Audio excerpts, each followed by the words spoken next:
Saya Fasya, saya tinggal di Jakarta Selatan. Mungkin saya singkat saja pertanyaannya Pak.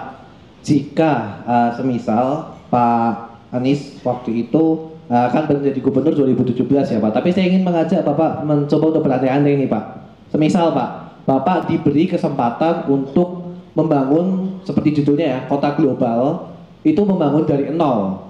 Kira-kira apa 3 hal pertama yang akan Bapak terapkan agar kota Jakarta ini menjadi kota global yang ideal jika bisa membangun dari nol? Begitu Pak. Terima kasih.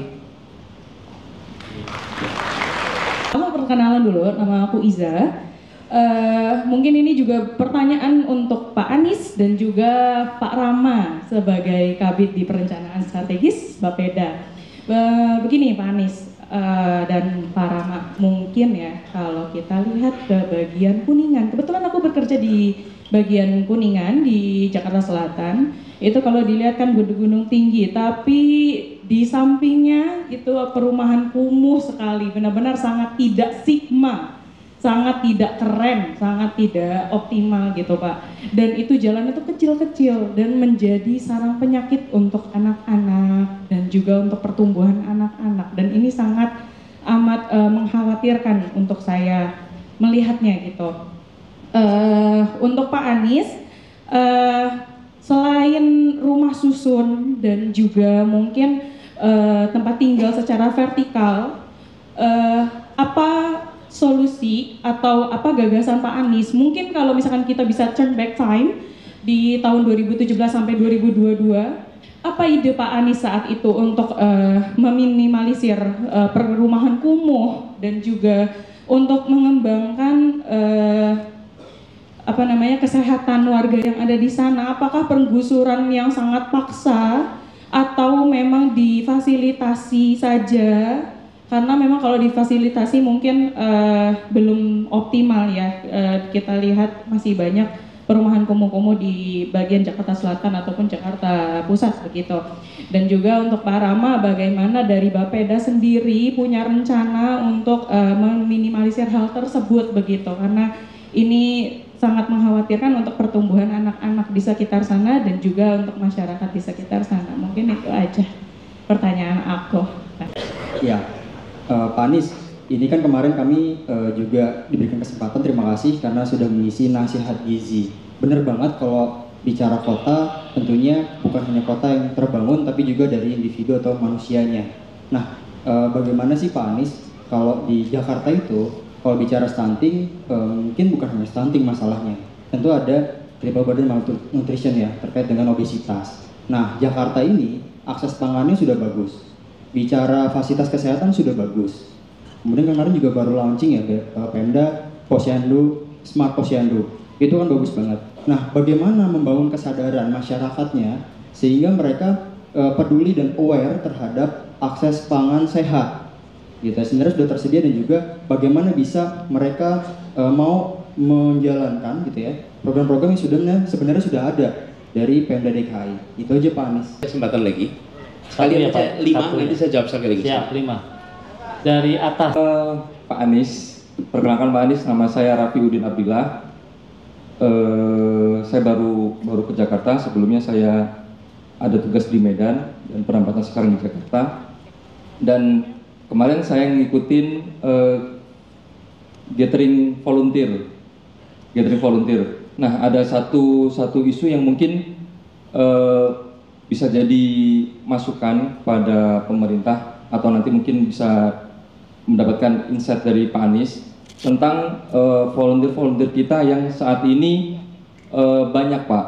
Jadi pertanyaan saya, apakah ada insentif untuk para volunteer kita, baik itu nanti mungkin ada mungkin misalnya ada gaji atau ada tambahan bantuan sosial atau ada pengurangan pajak atau ada beasiswa atau dan yang lainnya, atau seperti apa untuk memaintain para volunteer dan mengengage lebih banyak lagi para volunteer untuk kegiatan-kegiatan sosial kita.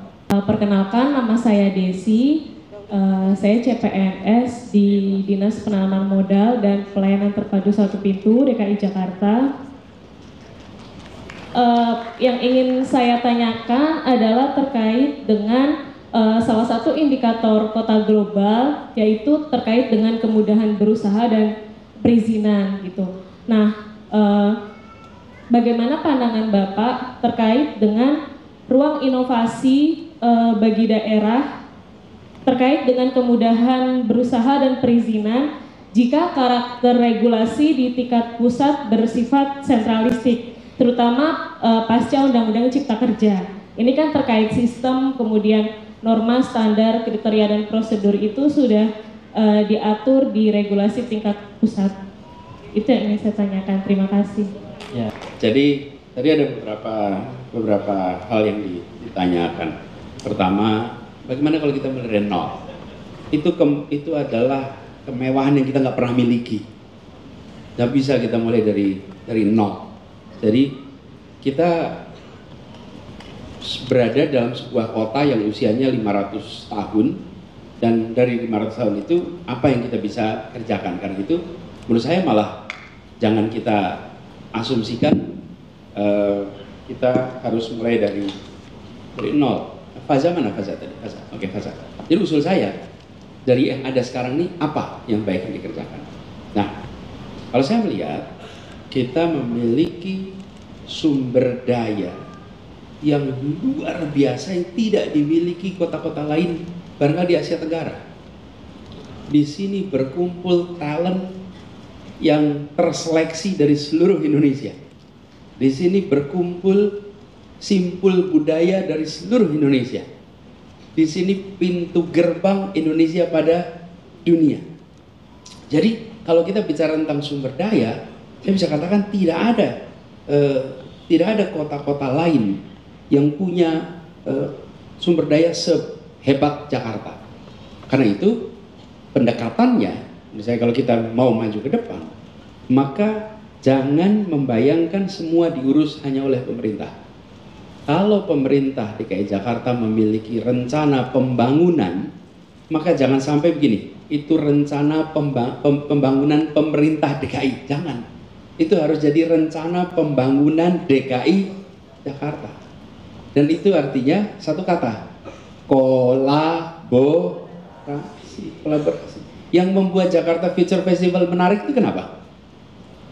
Kolaborasi. Coba kalau yang berderet di situ bicara jajaran kepala dinas. Bener nih. Kira-kira Bapak Ibu datang nggak nih teman-teman semua sini? Enggak lah, itu raker internal namanya. Iya, raker internal itu. Loh, karena itu diundang semua datang, semua diajak tukar pikiran, lalu diajak berbagi imajinasi. Karena di situ dahsyatnya Jakarta Future Festival. Makanya saya katakan tadi, bila pendekatan ini diteruskan, maka kita akan bisa mendapatkan masa depan Jakarta yang dahsyat.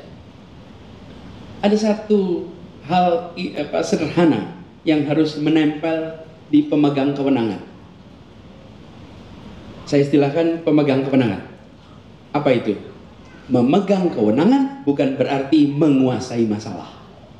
Memegang kewenangan bukan berarti memiliki seluruh pengetahuan. Memegang kewenangan harus membuka diri untuk mengundang semua agar kewenangan itu dipakai untuk membuat kebijakan yang tepat untuk kota Jakarta. Kira-kira gitu. Jadi, nah keterbukaan ini saya rasakan ada. Terbuka. Jadi bisa terlibat. Kalau Pak Gubernur Pramono Anung tidak membuka ruangan seperti ini, mungkin nggak ada partisipasi begini. Nggak ada. Jadi kita sekarang punya kesempatan untuk meneruskan semangat kerja bersama. Jadi kalau saya ditanya apa kata kuncinya, saya akan jawab kolaborasi. Jadi kota ini dimajukan oleh semua. Nah, ada pertanyaan-pertanyaan tadi itu. Seperti misalnya kampung. Nih, namanya siapa tadi? Iza, Pak. Iza tanya soal kampung misalnya. Jadi pemerintah kota jangan merasa, oh saya yang paling tahu soal kampung. Iya, saya yang punya kewenangan. Tapi kalau pengetahuan, tanya sama Marco Kusuma Wijaya di sini. Tidak ada Mas Marco di situ. Tanya sama Rujak. Tanya sama teman-teman yang sudah, Pak Elisa. Tanya sama teman yang bekerja dalam urusan kampung. sehingga kita dapat best practice dan kita akan dapat pengalaman-pengalaman sukses sekaligus juga menghindari pengalaman gagal. Tapi kalau kita pendekatannya karena saya pegang tanda tangan, maka saya akan putuskan dengan kepala saya sendiri. Nah, itu masalah. Di situ mulainya masalah. Cuman kadang-kadang punya kewenangan itu suka merasa punya kuasa. Iya. Bukan siapa, ini kita-kita gitu. Iya, kita nih kalau udah punya kewenangan rasanya punya kuasa. Authority and power itu dua hal yang berbeda. Nah, yang dimiliki ini authority. Nah, authority ini menurut saya dipakai itu. Nah, jadi kalau dari Faza pertanyaan ke depan, menurut saya kolaborasi ini yang harus dimanfaatkan. Tidak ada kota yang memiliki think tank sebanyak Jakarta. Tanya think tank apapun juga. Tentang kemiskinan ada. Think tank tentang pembangunan ada. Think tank urban ada. Think tank anak miskin ada. Think tank tentang gizi ada. Semua menunya ada. Nah pertanyaannya, kok nggak pernah dipakai mereka? Kok mereka nggak diajak ngobrol? Kenapa mereka nggak diundang? Kenapa mereka nggak dilibatkan? Lah semua yang mereka lakukan itu bisa dimanfaatkan oleh Jakarta. Nah disinilah kenapa pentingnya kita membuka diri di pemerintahan. Ini tidak berlaku bukan hanya pemerintah Jakarta, pemerintah Indonesia juga begitu. Buka. Kalau buka diri untuk terlibat, maka kita akan banyak sekali terima terobosan yang ada dari civil society. Nah pendekatan kolaborasi ini itu pendekatan yang menurut hemat kami perlu menjadi rute utama bagi Jakarta ke depan. Lalu menyelesaikan soal ketimpangan, kemiskinan, itu juga bisa dikerjakan sama-sama. Jadi pelibatannya bisa semua. Itu ya, satu. Terus soal kampung, tapi bisa tata. Kampung ini khas Indonesia dan tidak boleh dihilangkan. Kumuhnya boleh hilang, kampungnya tidak pernah boleh hilang. Oke? Nggak boleh. Teman-teman, kata-kata itu mencerminkan budaya, mencerminkan peradabannya. Dan dalam bahasa Inggris pun tidak ada kata kampung itu. Karena itu mereka mengadopsi dari bahasa Indonesia, sehingga sekarang menjadi kata di dalam diksi bahasa Inggris. Kenapa? Karena nggak ada konsep itu di sana.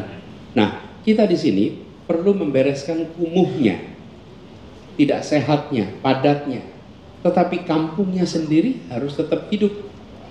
Jadi saya melihat seperti kemarin kita ketika mengerjakan di Jakarta dikerjakan bareng-bareng. Ada kerja bersama siapa? Satu adalah warga kampung itu sendiri. Kedua adalah pemerintah. Ketiga adalah pakar, ahli, civil society. Keempat fasilitator. Untuk membuat tiga ini bisa bercakap-cakap. Dari situlah kemudian kita kemarin punya CAP,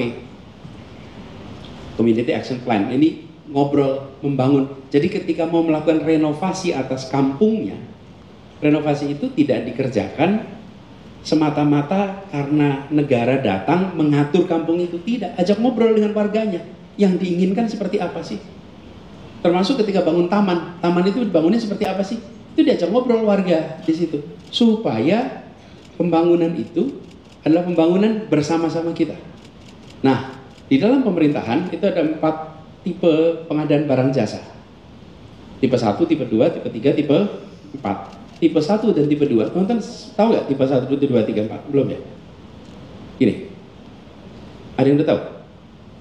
Belum, berarti bukan di pemerintahan ya? Tipe 1, 2, tipe 1 itu gini, kalau dikerjakan oleh pemerintah sendiri, sederhananya ya, kalau dikerjakan oleh pemerintah sendiri, oleh dinas itu namanya tipe 1. Kalau dibuatkan tender, kemudian ada masukan itu tipe 2, sederhananya begitu. Tipe 3 apabila dikerjakan oleh masyarakat, tipe 4 juga usulan dari masyarakat. Nah, tipe 3, 4 itulah yang dikerjakan ketika membangun kampung-kampung di Jakarta. Jadi, apa bedanya nih? Kalau bangun jalan di gang-gang kampung, bila dikerjakan pakai tipe 1, tipe 2, maka akan ada kontraktor kerja di situ atau dari dinas bekerja di situ. Lalu warga hanya dapat tulisan, mohon izin jalan Anda terganggu.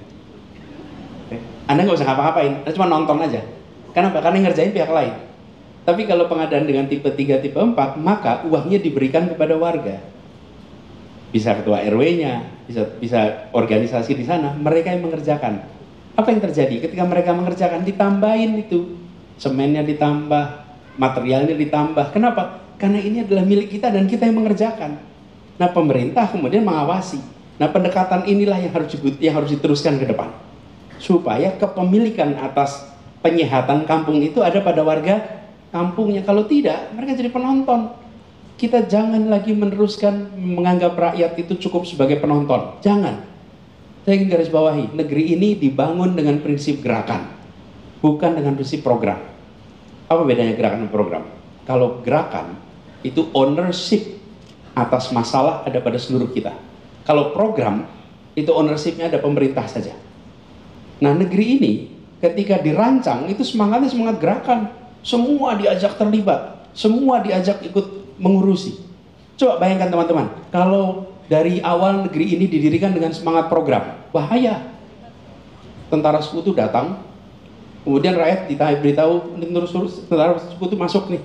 Terus jawabannya, oh itu program Kementerian Pertahanan.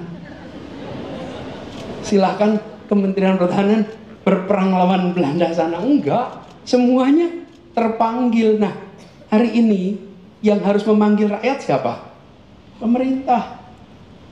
Tonton boleh Google kalau ada sinyal. Soalnya nggak ada kan? Iya, saya juga tadi merasakan. Mau kasih tahu passwordnya nggak? Mau kasih tahu password, mandek lagi nanti. Gini, nanti Anda Google aja kalau udah pulang. Soekarno, peluncuran gerakan pemberantasan buta huruf. Okay? Itu Bung Karno meluncurkan gerakan buta huruf itu nulis A, I, U, E, O. Di papan tulis. Lalu ketika beliau menulis, di sampingnya ada banner besar sekali. Bannernya itu, tulisannya apa? Bantulah kami berantas buta huruf. Itu jarang sekali pemerintah hari ini tuh menggunakan kata bantulah. Pemerintah selalu dengan semangat ABCDFG. Gitu. Itu kan kita tuh gitu kalau bikin apa-apa. Gak ada itu kata-kata bantulah kami, itu gak ada.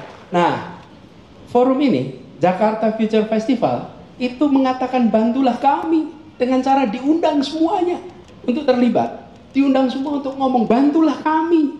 Ini loh, mau bikin Jakarta masa depan. Yuk ngomong semuanya, yuk sampaikan gagasan semua. Nah, itu juga pendekatan harus dikerjakan ketika kampung-kampung Jakarta ke depan. Gitu ya. Lalu, Bung Rizal, soal gizi. Kalau saya boleh usul, Bung Rizal kabarin aja ke kita. Kita seperti saya di pemerintah. Enggak lagi, lupa. Ini pengangguran di sini. Jadi, Bung Rizal, Anda dari mana Rizal? Rizal, Anda kan udah komunitas Anda itu sudah tumbuh, udah peduli, udah berkarya, dan negara harus bilang terima kasih Anda sudah ngurusin soal gizi buat rakyat di Jakarta. Jadi,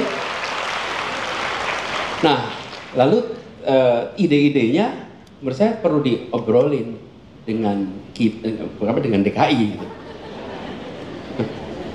Dengan DKI supaya itu bisa diadopsi yang tadi saya katakan tadi. Negara itu punyanya dua, kewenangan dan fiskal.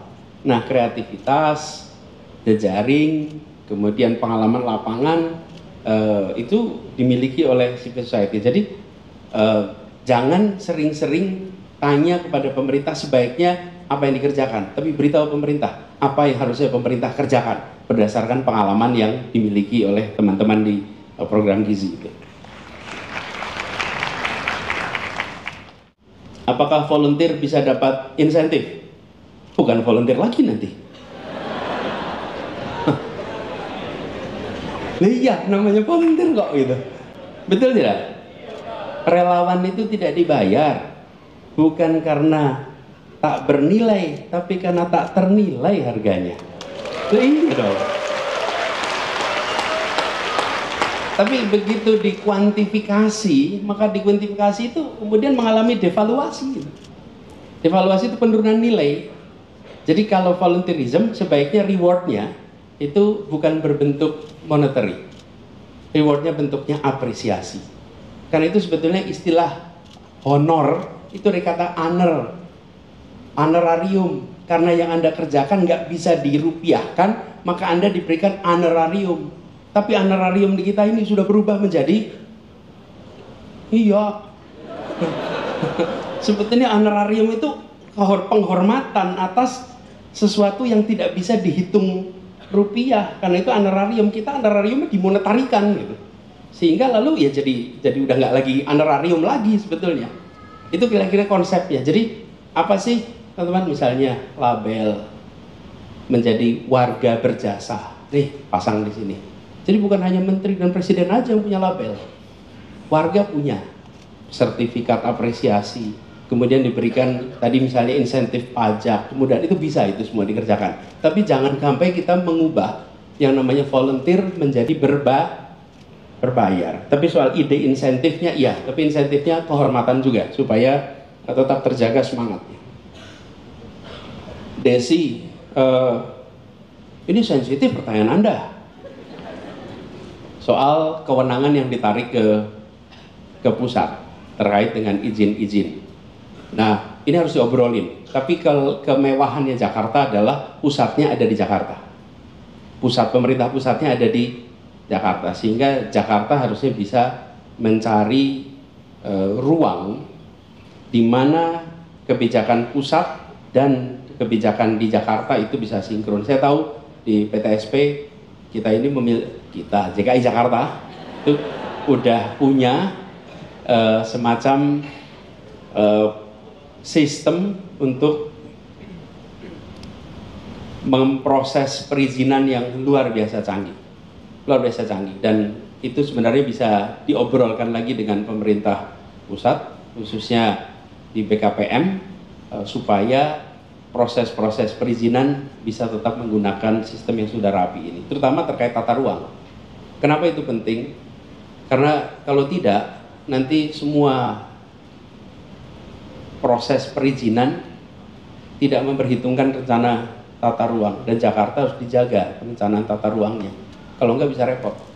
Kita pernah eksperimen, kalau tidak menggunakan ketentuan tata ruang, maka bisa-bisa muncul izin pabrik di tempat yang tidak boleh untuk pabrik, izin usaha di tempat yang tidak boleh untuk kegiatan usaha. Nah itu hal sederhana, tapi itu harusnya bisa dibicarakan dengan pemerintah pusat. Itu ya, 5 hal tadi.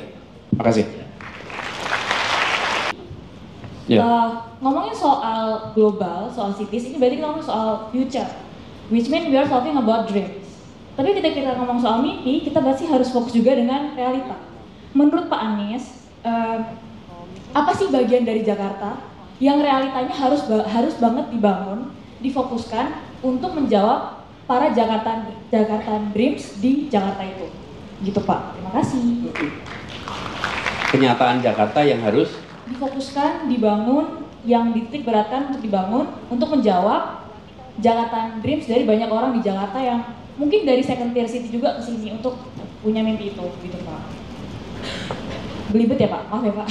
Enggak. Ibu-ibu seperti saya yang bisa kami lakukan secara pribadi atau personal agar Jakarta Future itu bisa terjadi dan bertahan di masa-masa berikutnya untuk diwariskan ke anak cucu kami itu seperti apa Pak? Terima kasih. Peran ibu-ibu. Ya Pak, karena cukup penting Pak ibu-ibu ya Pak. Terima kasih.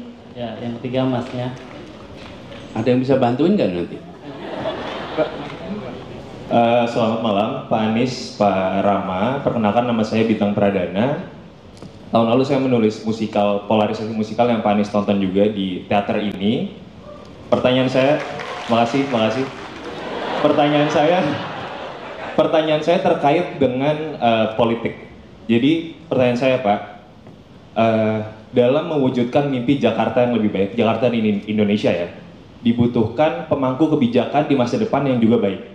Tapi kalau politik sudah sentimennya sangat negatif dan anak-anak muda zaman sekarang tidak mau masuk ke politik, bagaimana cara kita bisa shifting sentimennya supaya di masa depan yang maju menjadi pemangku kebijakan bukan cuma yang orang tuanya ada di dalam politik sekarang. Terima kasih. Oke, ini tepuk tangan buat Masnya berarti ya. Jihan, apa satu hal yang menurut ujian krusial. Kesetaraan kesempatan untuk bisa mendapatkan akses pendidikan, untuk bisa dapat akses pelayanan kesehatan, untuk bisa dapat akses perumahan, untuk bisa dapat akses pekerjaan. Kesetaraan ini menurut saya PR terbesar di Jakarta. Dan tadi Pak Gubernur Pramono menceritakan salah satu PR yang beliau ingin selesaikan adalah tentang ketimpangan yang luar biasa. Dan ini PR-nya, kenapa? Karena ketimpangan ini, teman-teman, agak unik. Gap antar kota besar di dunia sekarang menipis. Jakarta dengan Singapura, Jakarta dengan Tokyo, Jakarta dengan London, Jakarta dengan New York, itu gapnya antara tahun 70-an, 80-an, 90-an, dan sekarang makin tipis antar kotanya. Tetapi gap di dalam kotanya makin melebar. Oke? Karena itulah gap dalam kota ini yang harus diselesaikan. Sama, gap antar negara juga begitu. Indonesia di dalam percaturan dunia kita masuk dalam G20. Ukuran perekonomian kita nomor 16. Gede itu. Di dalam seluruh bangsa kita nomor 16. Tetapi gap di dalam negerinya kita masih luar biasa. Jadi PR utama kita hari ini untuk ke depan adalah membereskan soal ketimpangan dengan kesetaraan. Nah, kesetaraan ini harus jadi kata kunci untuk membereskan semuanya. Ini nyambung kepada apa yang disampaikan Caca tadi soal kesetaraan. Saya senang Pak Gubernur Pram akan meneruskan program DP 0 rupiah. Kenapa? Karena begini teman-teman. Bagi masyarakat di Jakarta, kebutuhan rumah itu mendasar. Bagi yang sudah, keluarga yang sudah mandiri, sejahtera, mereka dilayani oleh industri properti. Mereka bisa ke industri properti, ke pasar properti untuk beli rumah, untuk kredit rumah. Yang lemah, ada program untuk rumah susun sewa. Yang lemah, mereka sewa. Yang problem di Jakarta itu yang di tengah. Yang di tengah itu kelompok yang kejepit. Mau rumah susun mereka dianggap terlalu makmur. Ya kan? Terlalu makmur. Mau ke pasar properti gak punya DP. Bener nggak? Nah, kelompok di tengah inilah yang diberikan program DP 0 rupiah. Kenapa? Karena mereka bisa bayar kredit tapi tidak bisa punya DP. Ini kelompok tengah nih. Nah, kelompok tengah ini yang selalu repot. Siapa sih? Baru lulus, baru punya rekam jejak 5 tahun kerja, itu mau ngaku miskin gak bisa, ya kan? Mau ngaku makmur belum cukup. Nah, yang ke tengah ini, inilah kenapa negara harus memikirkan kesetaraan kesempatan, bukan kesamaan kesempatan. Yang atas dan yang bawah jelas beda, tapi yang di tengah. Nah, kesetaraan ini menurut saya yang harus menjadi kata kunci kalau kita mau mendorong Jakarta ke depan. Nah, ada satu hal teman-teman, kota global yang dari tadi belum kita sentuh. Saya pernah membayangkan apa sih yang disebut sebagai salah satu ciri kota global. Salah satu ciri kota global itu adalah kota ini menarik dan merangsang global talent untuk datang. Kalau global talent tidak mau datang berarti ini bukan kota global, tapi masih kota lokal. Global talent itu ya orangnya, ya korporasinya, institusinya. Ketika institusi-institusi internasional mau datang ke Jakarta secara sukarela, bukan karena dipaksa, maka mereka menempatkan Jakarta sebagai kota global. Talent juga begitu. Dan ketika dicek, salah satu faktor orang mau tinggal di Jakarta global nih, agak mengejutkan sih, kualitas udara. Ya, ketika seseorang mau pindah ke Jakarta, dia tanya udaranya bagus enggak? Ketika udaranya itu tidak sehat, pertanyaan mereka, mau nggak saya bawa anak-anak saya, keluarga saya, untuk tinggal di sebuah kota yang udaranya tidak? That's the big question. Nomor 2, kalau sakit, fasilitas kesehatannya kelas dunia tidak ya? Kalau mau sekolahnya kelas dunia tidak ya? Jadi, ketika kita membayangkan masuk ke level global, kita harus membayangkan global talent mau ke sini. Saya sempat ngomong sama teman-teman pengelola transportasi umum di Jakarta waktu itu. Di luar KPI soal ridership, jumlah penumpang dan lain-lain, ada satu KPI sederhana yang saya selalu katakan pada pengelola MRT dan Transjakarta waktu itu. Apa? Selama yang naik kendaraan umum masih warga domestik, kita belum kelas dunia. Tapi kalau para ekspat sudah naik kendaraan umum, berarti kendaraan umum kita sudah level dunia. Kira-kira gitu. Nah, sekarang kita udah sering tuh naik kendaraan umum ketemu dengan ekspat-ekspat yang pada naik kendaraan umum, itu artinya mereka sudah merasakan. Nah, ini satu level. Nah, apa yang menarik dari ini semua? Perasaan kesetaraan itu akan muncul ketika kita memperlakukan warga kita setara dengan pelaku global. Kemudian ibu-ibu, Caca, apa yang bisa dikerjakan ibu-ibu? Menurut saya gini teman-teman, kalau boleh saya usul ya, keterlibatan di lingkungan itu bukan hanya ibu-ibu, anak muda. Mungkin sudah saatnya kita mengundang para profesional untuk mau jadi ketua RT, para profesional untuk mau terlibat di kampungnya.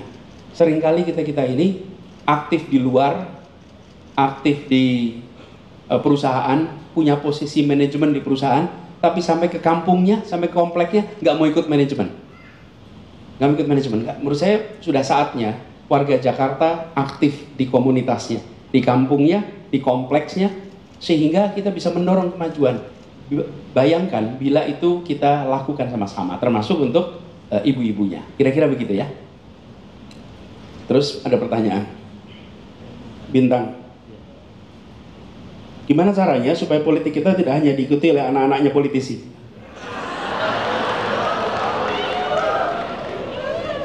Dijawab nggak ya? Bintang mana Bintang?